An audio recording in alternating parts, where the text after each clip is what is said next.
ঠিক আছে, বলো আই হ্যাড এ কাউ, বলো কোন টেন্স? কি পাস্ট? পাস্ট পারফেক্ট না ইনডিফিনাইট? আবার ভুল করতেছো। পাস্ট পারফেক্ট, পাস্ট পারফেক্ট হতে গেলে কি হবে? পাস্ট পারফেক্টে হ্যাড প্লাস ভি থ্রি হবে না? হ্যাড প্লাস ভি থ্রি হবে না? তাহলে এই হ্যাড দেখে কি পাস্ট পারফেক্ট বলতে পারবো? তাহলে এটা কি? এটা হচ্ছে হ্যাড আজের ভি টু। হ্যাভ হ্যাজ এটা হচ্ছে প্রেজেন্ট ফর্ম, এর ভি টু হচ্ছে হ্যাড, ভি থ্রি কি হ্যাড। ক্লিয়ার? মানে তাহলে এই হ্যাডটা আছে ভি টু, তাতে subject plus V two, past indefinite tense, not past perfect tense.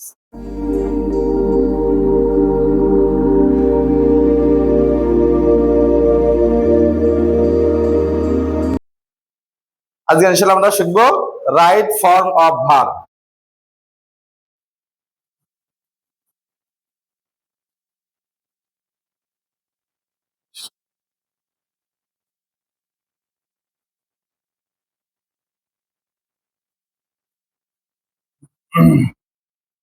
Rule on.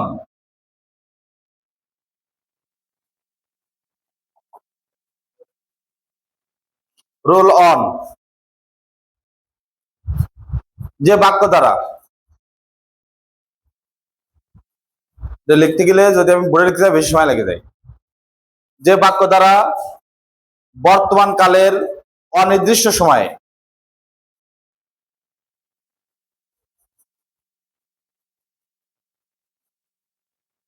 কোন কাজ হওয়া বোঝায়,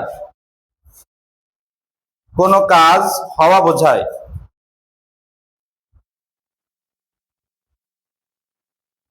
অথবা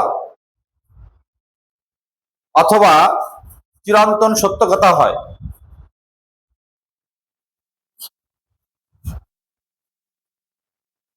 চিরন্তন সত্য কথা হয়,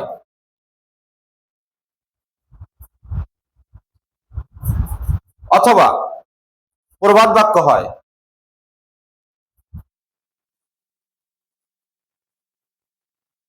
প্রবাদ বাক্য হয়, প্রবাদ বাক্য, প্রবাদ বাক্য হয়, অথবা দৈনন্দিন কাজ বোঝায়, দৈনন্দিন কাজ বোঝায়,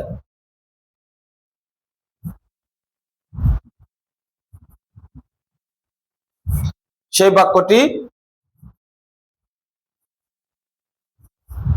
সেই বাক্যটি প্রেজেন্ট ইনডেফিনিট টেন্স হয়, সেই বাক্যটি প্রেজেন্ট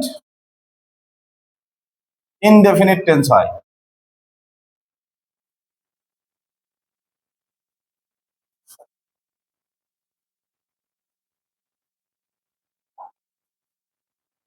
ব্র্যাকেট লেখো subject plus V on, subject plus V on, subject plus V on. এছাড়া এটাকেই তো হবে, কি বললাম? সাবজেক্ট প্লাস ভি অন নয়। এছাড়া বাক্যের মধ্যে, এছাড়া বাক্যের মধ্যে always, always, regularly, always, regularly, daily, always, regularly, daily, often, generally,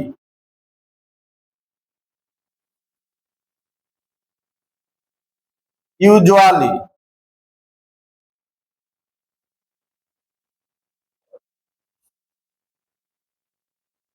normally,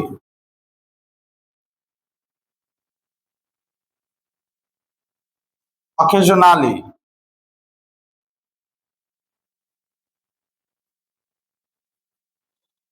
every plus time,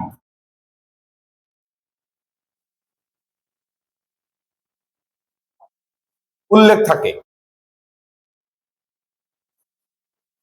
always, regularly, daily, often, generally, normally, উল্লেখ থাকে।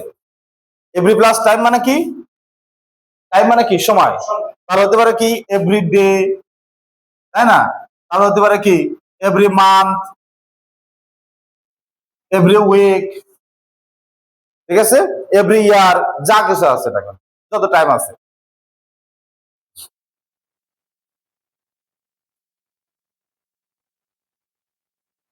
তাহলে বাক্যের মধ্যে always, regularly, daily, often, generally, usually, normally, occasionally, every plus time উল্লেখ থাকলেও সেই বাক্যটি present indefinite tense হয়।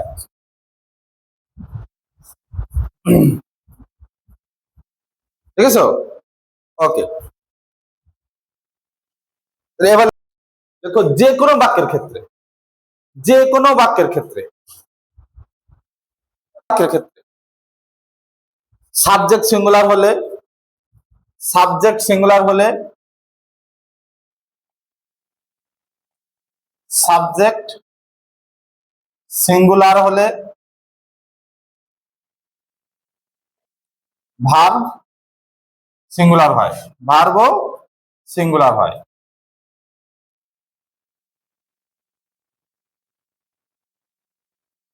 আবার সাবজেক্ট প্লুরাল হলে, সাবজেক্ট প্লুরাল হলে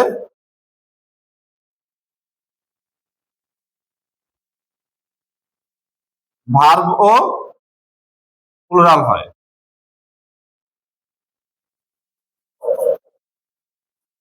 সাবজেক্ট সিঙ্গুলার যে কোনো বাক্যের ক্ষেত্রে সাবজেক্ট সিঙ্গুলার হলে ভার্ব সিঙ্গুলার, আবার সাবজেক্ট প্লুরাল হলে ভার্বও প্লুরাল হয়। এখন কোশ্চেন হলো যে আমরা কি করে বলবো যে সাবজেক্টটা সিঙ্গুলার না প্লুরাল, ভার্বটা সিঙ্গুলার না প্লুরাল? সিঙ্গুলার কাকে বলে? এক বছর, তার মানে কি একজন, যা কিছু একটা সেটা সিঙ্গুলার, আর একের অধিক হলেই প্লুরাল। এবার আমরা পার্সন থেকে বুঝলাম সিঙ্গুলার কি প্লুরাল, তার কি করে ভার্ব কি করে বুঝবো এই ভার্বটা সিঙ্গুলার না প্লুরাল? ভার্ব দেখে কি করে বুঝবো? গুড। একটা কোশ্চেন হচ্ছে যে মানে একটা বিষয় হচ্ছে মনে রাখবা যে ভার্বের শেষে এস থাকলে সিঙ্গুলার, না থাকলে প্লুরাল। ভার্বের শেষে এস থাকলে সিঙ্গুলার, না থাকলে প্লুরাল। তাহলে রায়হান সাহেব বলতো চয়েস এটা সিঙ্গুলার প্লুরাল? সিঙ্গুলার। কারণ এস আছে নাইম, কারণ গুড। রায়হান সাহেব এটা তো ভার্ব না শোনা, এটা কি নাউন।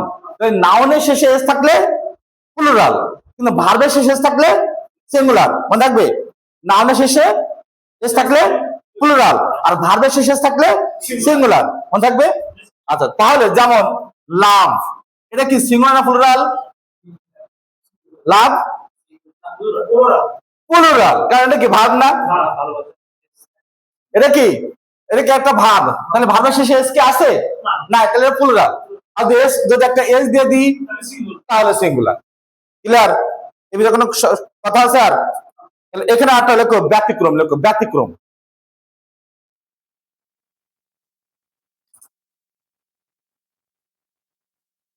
ব্যতিক্রম, আচ্ছা ব্যতিক্রম লিখলাম। বহুত তার আগে একটু কোশ্চেন করি। আই, যে আই মানে কি? এটা সিঙ্গুলার না প্লুরাল? আই মানে কি? আমি কয়জন? একজন। তাহলে সিঙ্গুলার প্লুরাল? তাহলে এরপরে ভাবটা কি হবে? তাহলে আই লাইক হবে না আই লাইকস হবে?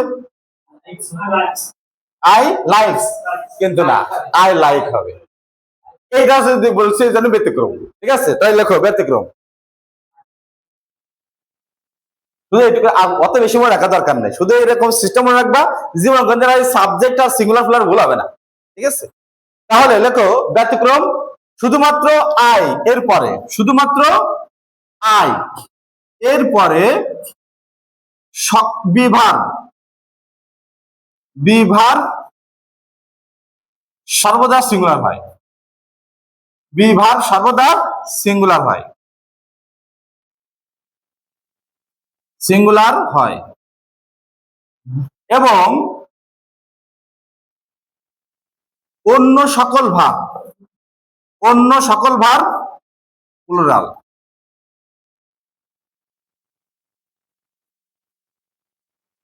প্লুরাল হয়। তাহলে আই যখন সাবজেক্ট হবে, আয়ের পরে শুধুমাত্র বিভাগটা সিঙ্গুলার, আর বাদ বাকি সকল ভাগ প্লুরাল। এখন বিভাগগুলো কয় প্রকার, বিভাগ কয়টা ইমেল? বিভাগ হচ্ছে 8টা, অ্যামিজ আর অজয়ার। কিন্তু টেন্সের ভিতরে টেন্সের গঠনে ব্যবহার করা হয় অ্যামিজ আর অজয়ার। ঠিক আছে, তাহলে এখানে অ্যামিজ আর, অ্যাম, ইজ, আর, এটা হচ্ছে একটা টিম নাকি? এর ভিতরে আয়টা কিন্তু এটা সবাই জানে চিরন্তন, এর কোনো পরিবর্তন নাই। তাহলে কি হবে না? আর তো হবেই না। আচ্ছা, এবার ওয়াজ আর ওয়ার, ওয়াজ ওয়ার, এটা একটা বিভাগ। তাহলে এর ভিতরে কোনটা হবে? আয়ের পরে, আয়ের পরে ওয়াজ, কারণ বিভাগ। তাহলে আয়ের পরে বিভাগ সিঙ্গুলার। কিন্তু যদি আমরা বলি এই যে মনে করলাম আই লাভ, এটা লাভ হবে না লাভস হবে? আই লাভ, আই লাভ, কারণ আয়ের পরে শুধুমাত্র বিভাগ সিঙ্গুলার, আর বাদ বাকি সকল ভাগ প্লুরাল। তাহলে এটা হচ্ছে কি সিঙ্গুলার, এটা সিঙ্গুলার। ইয়েস, সবই মেইন ভাগ, এই সবই মেইন ভাগ। যখন এটা বললে যে এটা মেইন ভাগ, তাহলে বলো তো আই অ্যাম এ স্টুডেন্ট, এটা আমরা একটু বুঝি, তাই না? এক কথা বলবা, কথা বললে একটু কথা বলতে মন চাবে। ঠিক আছে, যত কথা বলবা, ভুল হোক কথা বলবা, ভুল হলে সংশোধন হবে, আর একটু বলতে পারবো আর কি। ঠিক আছে, তাহলে Raihan I am a student, এটা তো মেইন ভাব না নাকি? তাহলে এখন বলে এটা কোন টেন্স?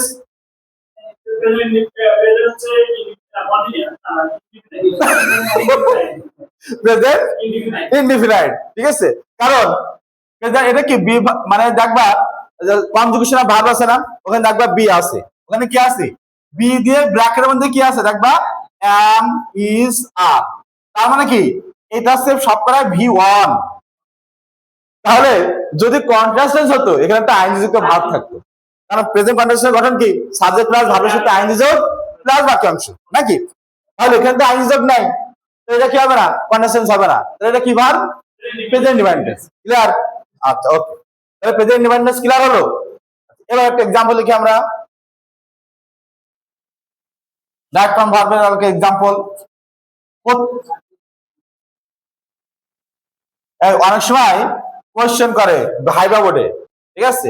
বলো আই হ্যাড এ কাউ, বলো কোন টেন্স? কি? পাস্ট, পাস্ট পারফেক্ট না ইনডিফিনাইট? আবার ভুল করতেছো। পাস্ট পারফেক্ট, পাস্ট পারফেক্ট হতে গেলে কি হবে? পাস্ট সাবজেক্টে হ্যাড প্লাস ভি থ্রি হবে না? হ্যাড প্লাস ভি থ্রি হবে না? তাহলে এই হ্যাড দেখে কি পাস্ট পারফেক্ট বলতে পারবো?